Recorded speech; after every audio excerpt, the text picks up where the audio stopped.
Assalamualaikum warahmatullahi wabarakatuh. Perkenalkan, nama saya Syauqisan Ramadan dengan NIM 24051204110.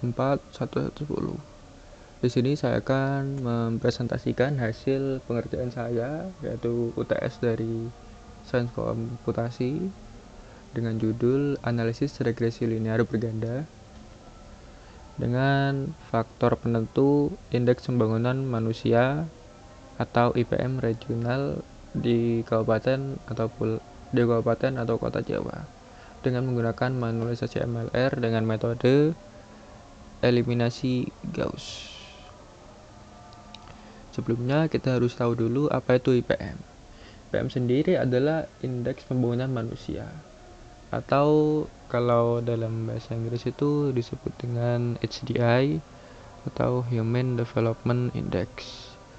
Menurut BPS sendiri, jika kita mengacu BPS, IPM adalah ukuran yang menunjukkan tingkat pencapaian pembangunan manusia di suatu wilayah.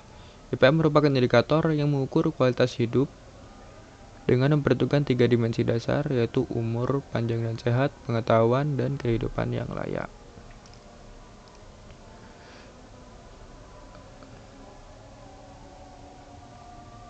Lalu, kenapa saya memilih IPM dan menggunakan MLR? Karena IPM sendiri itu memiliki dapat mengukur beberapa hal. Yang pertama yaitu mengidentifikasi ketimpangan regional. Dia dapat penggunaan IPM di tingkat regional memungkinkan untuk melakukan identifikasi ketimpangan di dalam wilayah yang luas, sehingga dapat membantu pemerintah untuk fokuskan intervensi ke daerah yang paling tertinggal. Yang kedua, dapat digunakan sebagai alat evaluasi kebijakan. IPM sendiri sudah digunakan sebenarnya oleh pemerintah untuk sebagai tolak ukur keberhasilan pembangunan, yaitu dengan peningkatan IPM menunjukkan efektivitas kebijakan di sektor kesehatan, pendidikan, dan menghilangkan kemiskinan. Lalu yang terakhir yaitu mengukur seberapa sejahtera sebuah daerah tersebut. Kenapa saya menggunakan MLR? Karena dengan menggunakan MLR kita dapat dengan mudah memodelkan suatu persamaan dari beberapa data yang ada. Nah, seberapa penting IPM itu? Nah, berdasarkan dari UNESCO ya, IPM terendah atau SDI terendah itu yang paling rendah di dunia itu ada di Central African Republic dengan IPM di 0,2 sekian. Sedangkan yang paling tinggi berada di Norway dengan IPM 0,89. Sedangkan Indonesia IPM-nya masih di angka 0,5 sekian. Jadi secara gap dari negara terendah ke tertinggi itu masih sangat jauh. Sehingga kita dapat menjelaskan bahwa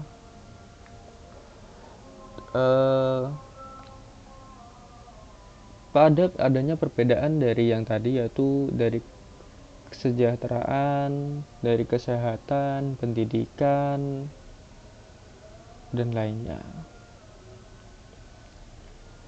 Kita kembali lagi. Di sini saya menggunakan data dari Badan Pusat Statistik Republik Indonesia.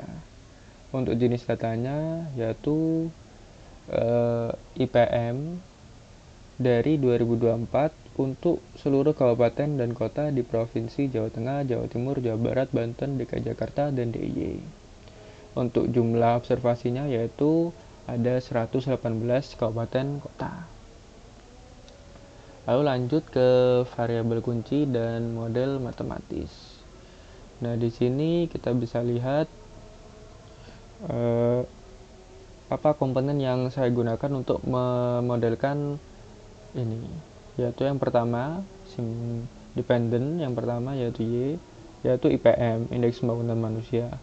Untuk skornya yaitu di sini saya buat jadi dari 0 sampai 100. Lalu yang kedua, independen 1 X1 yaitu umur harapan hidup dalam satuan tahun. Yang kedua, X2 RLS atau rata-rata lama sekolah, satuannya tahun. Dan yang ketiga, pengeluaran per kapita yang disesuaikan, yaitu satuannya Rp1.000. Ini detailnya saya ambil dari yang tadi, dari yang BPS itu, melalui bps.gov.id. Lalu setelah kita mendapatkan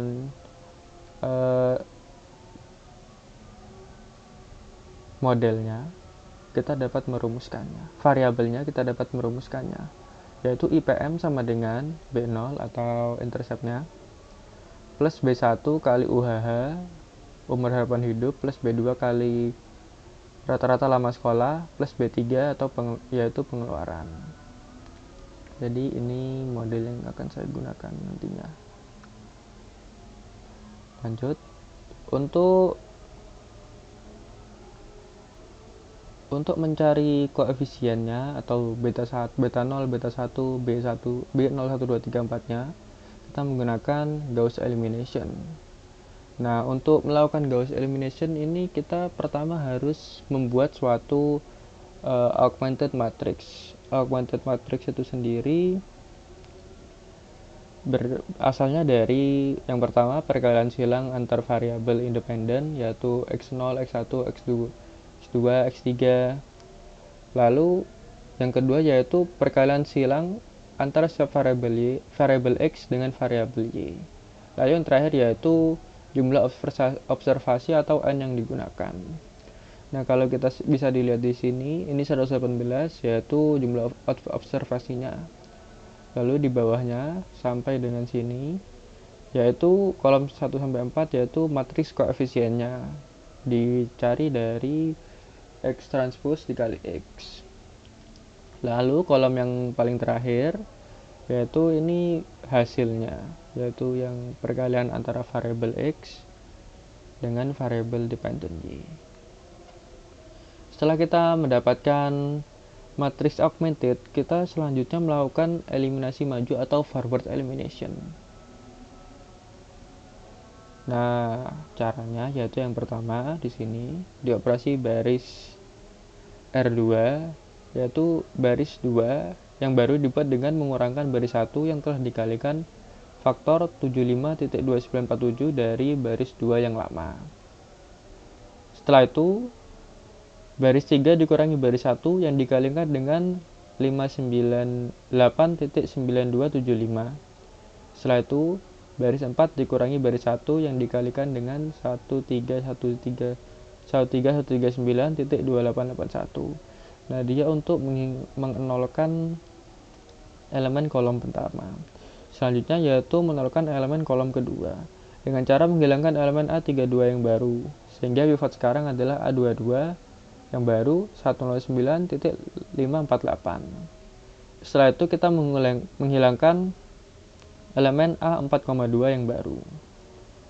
Setelah 0, kita menolkan elemen di kolom ketiga dengan cara menghilangkan elemen A4,3 yang baru, sehingga pivot sekarang adalah A3,3 dengan yang baru 214.751. Jadi setelah kita melakukan proses eliminasi maju ini, kita lalu melakukan substitusi balik untuk mendapatkan betanya, menghitung betanya. Untuk menghitung beta 0, 1, 2, 3. Nah, lanjut. Selanjutnya substitusi balik. Untuk pertama kita mencari koefisien B3 atau pengeluaran dengan rumus B3 sama dengan 377 dikurangi 0 per 3778 dengan hasil 0,07. Ini salah nulis. Ya, terus B2 sama dengan 214 min 315 kali B3 per 214.75. Hasilnya yaitu 1.7084. Lalu yang terakhir, B1 yaitu UHH dengan cara 109.55 min 116 kali B2 min 148 kali B3 min per 109.55.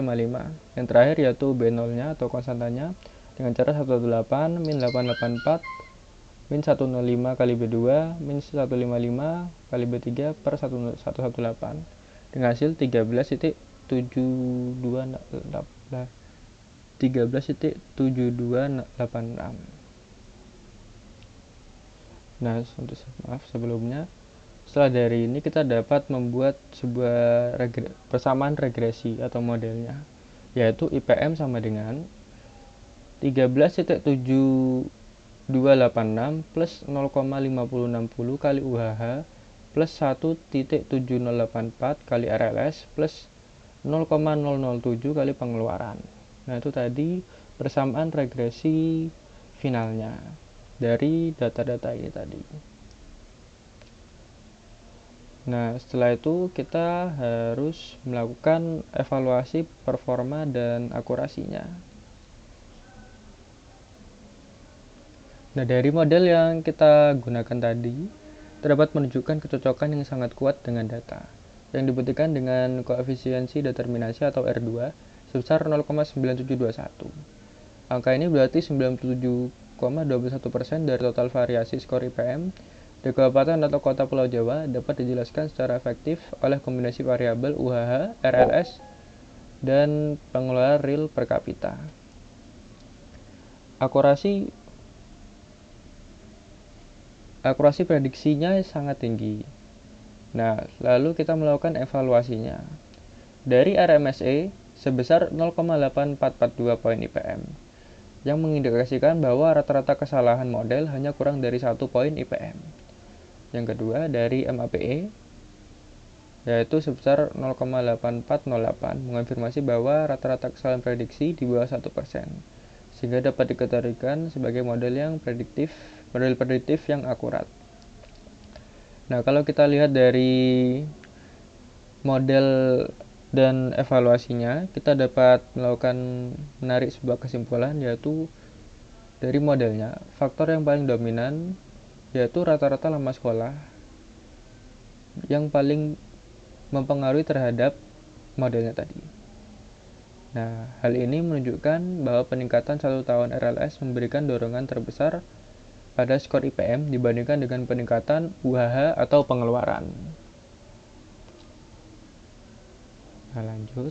Setelah tadi evaluasi, kita bisa membuat saran mungkin ke pemerintah, yaitu yang pertama, prioritas pendidikan, dan yang kedua, fokus integratif.